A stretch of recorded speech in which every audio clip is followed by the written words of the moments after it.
Jeffrey here, welcome back to my channel.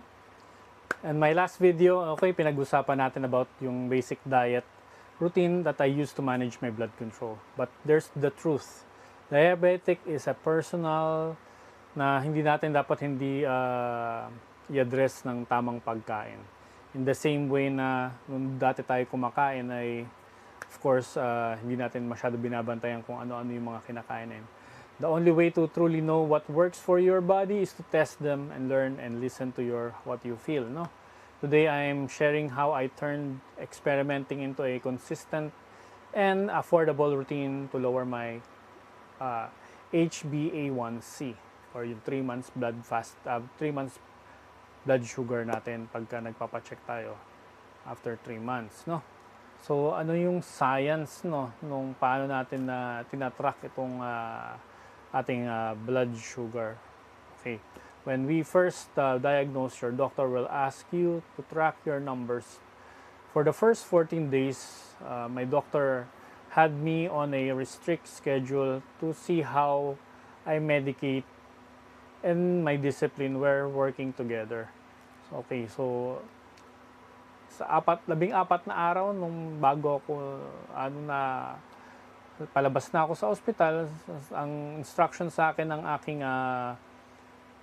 endocrinologist na every day I should check my blood sugar, my fasting blood sugar before I take my breakfast,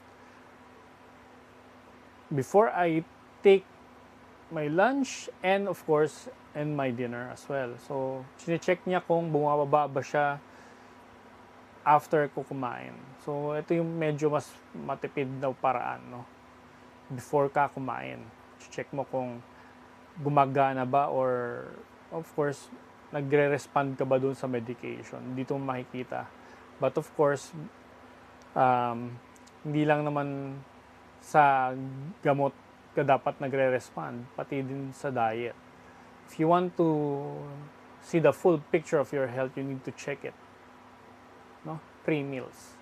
By tracking these moments, you are just not just guessing. You're seeing kung paano ka nagre-respond sa medication. Of course, hindi po biro ang gastos ng ating medication, pati pagkain. Being diabetic is not cheap. Let's be honest. Between daily medication, the cost of healthy food, it can be like a huge financial burden. It will take a toll on your budget as well, especially kung hindi ka nagre-research. And of course, hindi mo rin sinasalang-alang yung pag-inom ng gamot. Yes, may mahalang gamot, hindi rin po biro. You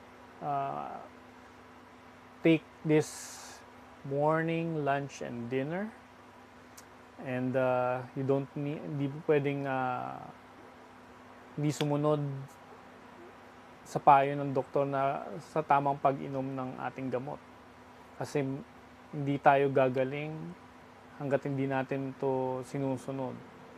So paano na-keep track po ito? First, gawa po tayo ng as much as possible. Meron po kayong computer. I think nag-e-excel naman po tayo. We need to keep track of what we eat.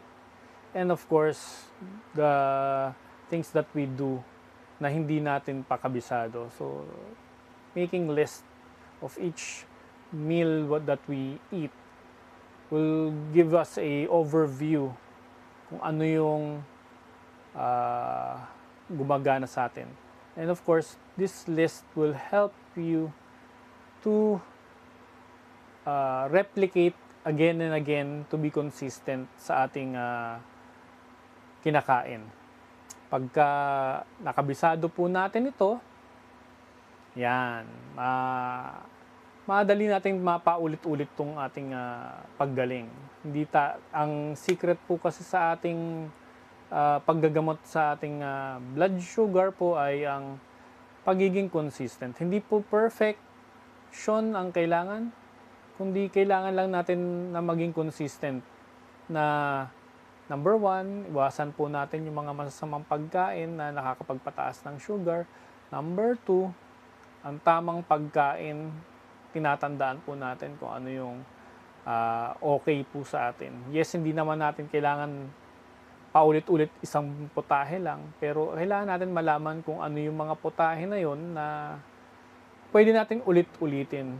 At dito natin malalaman kung ano yung kailangan nating budget para madali po natin tong mapaulit-ulit na kainin. Kasi of course, ang budget po natin ay may limit lang po. Hindi tayo lahat pinagpala na may kaya, pero kung nagawa natin to ng tama, at least kung dati po kumakain tayo ng masamang pagkain, i-divert natin yung budget natin na bumili na lang ng pagkain na tama, magagamit po natin yung kasalukuyan natin na pang-budget sa tamang pagkain. Number 4, strategy natin mix and match. To keep this over 3 months in a row, no? So, actually, 3 buwan ko itong ginagawa. No, para, alam mo yun, masanay natin na paulit-ulit natin itong ginagawa. Of course, sa 3 buwan na paggawa ng listahan na to, may nagawa po akong maraming iba't ibang klase ng daily routine na para hindi naman tayo mauyam o magsawa sa ating kinakain. At tinatandaan ko din po yung mga pagkain na hindi ko na uulitin at ano yung i-retain ko para masustain ko din po yung magandang pakiramdam, bukod sa pakiramdam, magandang blood sugar readings, para pagka dating ng araw na kailangan na magpa-check ulit sa ating endocrinologist, mapakita natin sa blood chem natin na gumanda ang respondi natin sa gamot at sa ating dieta. Ngayon, dito natin maano na kung mababawasan ba ang ating gamot at mag-i-improve ba tayo sa pag-responde sa pag-a-adjust ng susunod nating mga pag-ikot ng ating mga gamot. So, yun lang po yung ano natin dyan, no? Kaya tayo chine-check at binabawasan ng gamot para masanay yung katawan natin na mag-adapt na dun sa ating dieta. At as much as possible, mabawasan din po tayo ng ininom na gamot kasi medyo, of course, ayaw din natin forever na umiinom tayo ng gamot. Okay. Ito yung isa sa mga paraan para at least unti-unti tayong makabalik sa normal. Pero hindi po ito mabilis. Kailangan natin ng tiyaga at consistency. At tandaan po natin,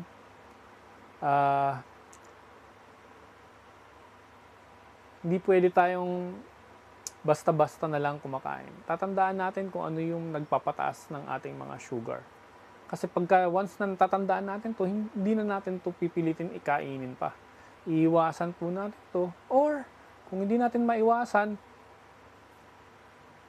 alam natin kung kano karami lang tayo pwedeng kumain ng ganito. Kasi pagka hindi natin po iwasan itong mga bagay-bagay na nagpapataas ng ating sugar, hindi tayo magbabago sa ating hindi mag-improve ang ating kalusugan. So, on our next video po, I'm going to share the other half of the puzzle, yung exercise. Paano tayo mag-improve bukod sa pagkain, kailangan din natin gumalaw-galaw at mag-exercise. Kasi ang diabetic hindi pwedeng hindi nag-exercise. I'll show you my routine, some of my strength training and vitality para mabalik natin yung ating vitality. Of course, exercise is non-negotiable sa mga diabetic. And I can't wait to show you kung paano ito ginagawa. Until my next video, thank you for watching. See you to the next one.